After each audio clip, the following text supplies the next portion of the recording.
ወድሰብ አምንታይ ይራኸብ ብኸመይ ይፋለጥ ዝፍለጥ ነገር የብሉን ኩሉ ሰብ አጋጣሚ ብዝራኸቦ መንገዲ ነናይ ባዕሉ ዝቀራረብን ዝፋቶን ገሊኡ ኣብ ዝሰርሖ ዓንኬል ስራሕ ገሊኡ ኸኣ በጋጣሚ ኣብ መንገዲ ይኹን ኣብ ዝኾነ ቦታ ተራኺቡ ይፋለጥ እሞ ሓቢሩ ይዘልቕ ናይ መብዛሕትኡ ሰብ ናይ ፍቕሪ ጅማሮ ግና ኣብ ቤት ትምህርቲ እዩ ዝበዝሑ ፍቑራት ንመጀመርታ ጊዜኦም ኣብ ቤት ትምህርቲ እዮም ዝራኸቡ ብርግጽ ብዙሓት ኣለዉ እንትዮም ኣብ መንገዲ ተረኣዮም ኣብ ዝኾነ ሬስቶራንት ኮፍ ኢሎም ይፋለጡ እሞ ጽቡቕ ፍቕራዊ ህይወት ይመርሑ እዮም ግና ኸኣ ኣብ ህይወት ሓደ ዓብዪ ሓቂ ኣሎ ንሱ እውን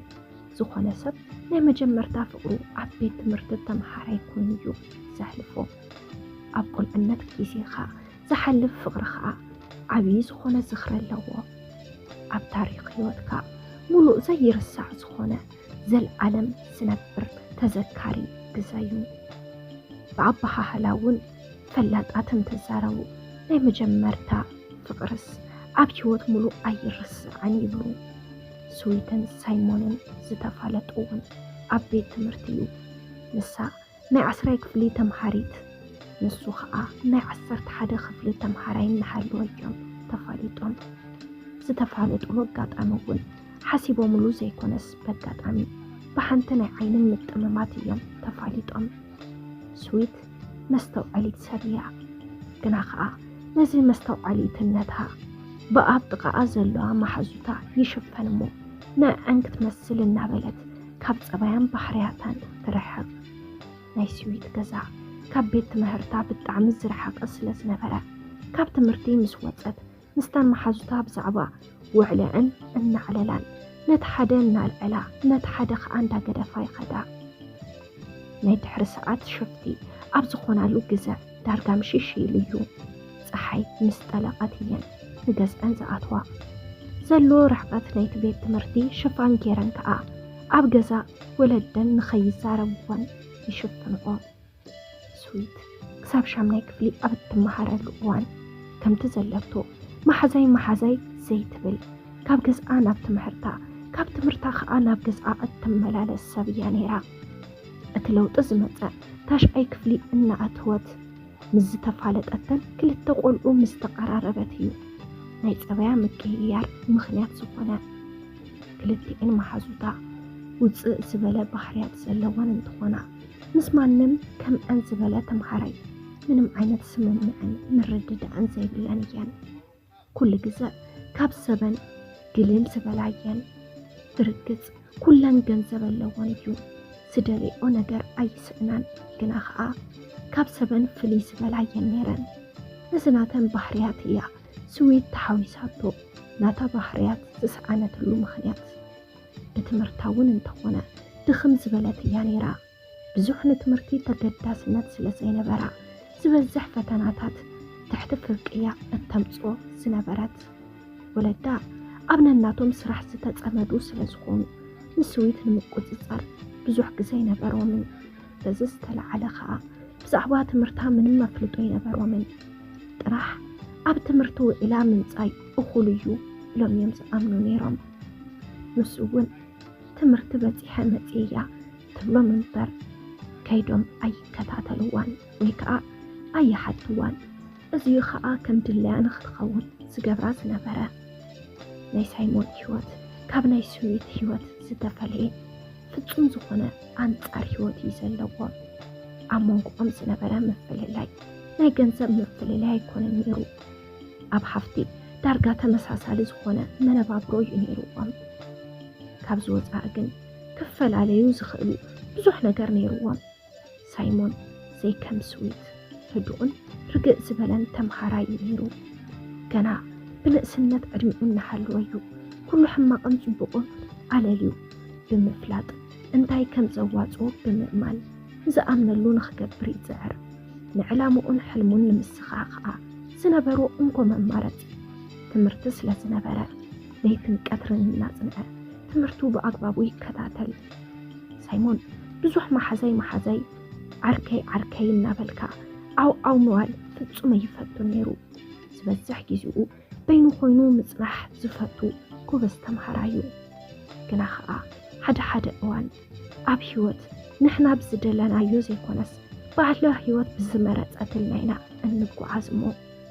سايمون مس حدا مسؤوم ما حرتو زخونه ناي لب عركو يخون داركاس بزح كيسيوم بحدا يمزحلفو سايمون يقول كاب وصعي مس مانم كخيد سلاسا يرأى ناي لب عركو نسو مخانو كله يسفلت نيرو مسويت بحدا خفلي سلازبلطا أيف رأيني سلازيفتو بزح حساب يفلطن أب حدا بيت تمرت وشط خوينم كي تفالطو يقصنو سايمون انتبزح نولدو عبي خبر زلو سبيو ولدو ون أب صبق درجة بزحو كريوو سلازدالي يكتاتلو يوم نسوون انت كتاتلو تسيس بلو كم من العلي ولدو أبونو محلهم أمنا تسيس بلو كلتي أم كندسس عكل مثل ليس نبرون فترات يوم زخنا جزا ناتهم كفلن ناي نسويت كفلن بحدا خفلي خوينم زسرح وناي تمرت سرح نيرو زسرح مدبو انتكايد أقاد أم خوينو سايمونن سويت ناي نبرون زنجي أم متيوم نفت السرح انتحوسو زنجي أم سمتو كلتي أم بمنبارهم بحدا تمدبو نتزتو حبوم سرح كعا بحدا سرح وعلو ومو مسودو تفلاليو سمعون نسويت مسرعيا اموخا بحدا مسوعلو بالدعيمية تمجاتو انتايا خمزفتو نبعلوون اي فلطون قنا بزخونا نقرا سحبتو داقيمو كساب زرعيا حزازا لبو قرم حزي تسمعو سيفلت سمعيت يسمعو وكيد حرمات لبو مانتا يوقع بزنا كركا نبعلو كحسب جمرة نصبحيتو تمرت خصاب زخيد حزازا كمي تخون صبا كمي تخون كل نجرة النبلة تربزا بعلو حاتاتي بعلو ملاسنا هنا مسحلنو إن عللا إن تجقاجقن حدرا نصبحيتو نسويت مخرئي بزح تعيرو عب عرفت خبابي تختاتلو رأيامو كساب زعاتو نعنا رأيو على بدح مسلس فوتوا خا كل جزا كوف زبلالا بوتا حتصاري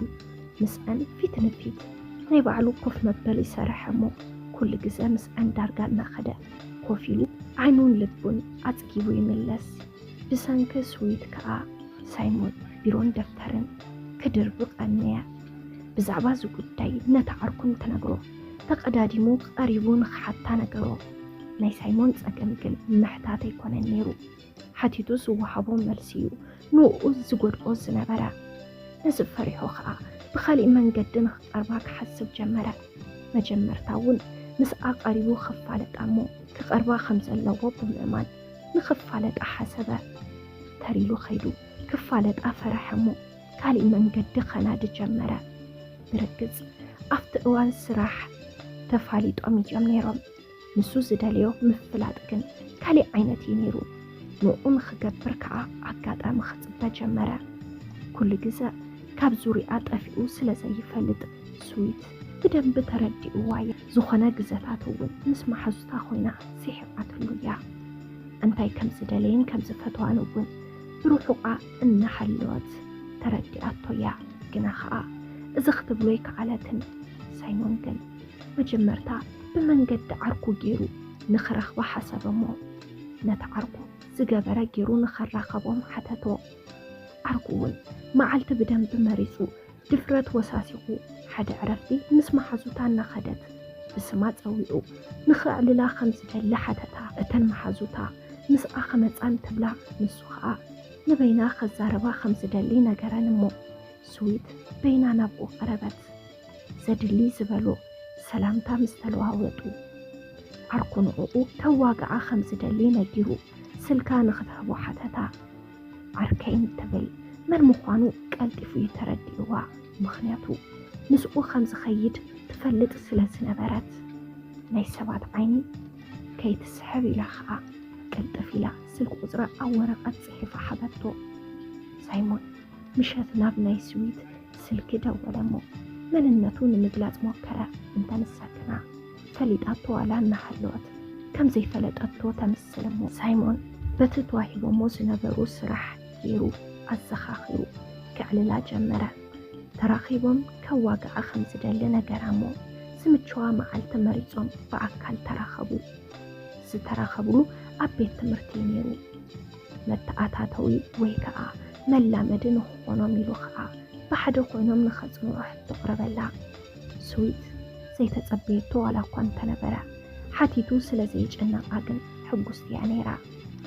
ክነፅንዕ እናበሉ እንዳተራኸቡ ብዝኸዱ ቁፅሪ ዝነበሮ ምቅርራብ እንዳወሰኸ ፅቡቕ እናኾነ ይኸይድ።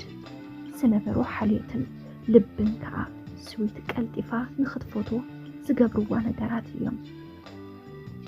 ዝነበሮ ሓልዮትን ልቡን ከዓ ስዊት ቀልጢፋ ንኽትፈቶ ዝገብርዋ ነገራት እዮም። ከም ዝሓሰቦ ኣብ ሓፂር ግዜ እያ ኣብ ፍቕሪ ወዲቓ። ካብ ወዲ ንላዕሊ ድፍረት ስለ ዝነበራ ከዓ ከም ዘፍቀረቶ ምስ ተረድአት ንድሕሪት ከይበለት ፍቕራዊ ሕቶ ኣቐረበትሉ። ሳይሞን ዝምንዮ ዝነበረ ነገር ብምብፅሑ ኣመና ደስ እናበሎ ንፍቕራዊ ሕቶኣ ተቐቢሉ ደስ በሃሊ ፍቕሪ መስረቱ። እዚ ዝኸውን ዘሎ ግን ንሳ ናይ 11 ክፍሊ ንሱ ከዓ ናይ 12 ክፍሊ ተምሃራይ ምስኮኑ እዩ። ንሱ ዝነበሮ ዓመት ንሳ ብምዃና ዝነበረቶ ፍቕሪ ፅቡቕ ገይሩ ከስተማቕር ከም ዘለዎ ብምሕሳብ ምስ ስዊት ኮይኖም ፅቡቕ ዝኾነ ፍቕራዊ ርክብ ይመርሑ። ክልቲኦም ብዝመስረትዎ ፍቕራዊ ርክብ ሕጉሳት እዮም ነይሮም። ክልቲኦም ዝተፈቀሩሉ መንገዲ መገረሚ ብምዃኑ ንኡ እናዘከሩ ፍቕሮም የስተማቕርዎ። ኣብ መወዳእታ ንሱ ናብ ዩኒቨርሲቲ እንትሓልፍ ንሳ ከዓ ናብ 12 ክፍሊ ሓለፈት። በዚ ከዓ ብምፍለለዮም ዋላ እኳ እንተሓዘኑ ግና መዓልታዊ ስልኪ እንዳተደዋወሉ ዳርጋ ብኣካል ክሳብ ዘለው ይዕልሉ።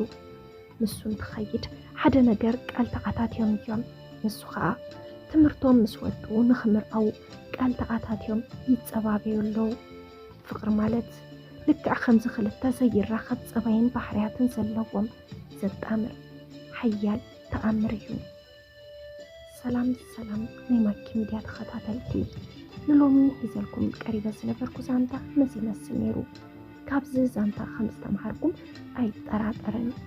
ኣብዚ ቻናል ሓደሽቲ እንድሕር ሓሊኹም ሳብስክራይብ ብምግባር ነታ ናይ ደወል ምልክት ብምንካእ ናይ ቻናልና ናይ ወትሮ ተኸታተልትና ክትኾኑ ንላቦ። ኣብዚ ቻናል ሓሳብ ርእቶ እንተዳሓሊኩም ኣብ ናይ ኮመንት መፅሓፍ ቦታ ሓሳብ ርእቶኹም ክትገድፉልና ትኽእሉ ኢኹም። ብቐፃሊ ብኻሊእ ዛንታ፣ ብኻሊእ መደብ፣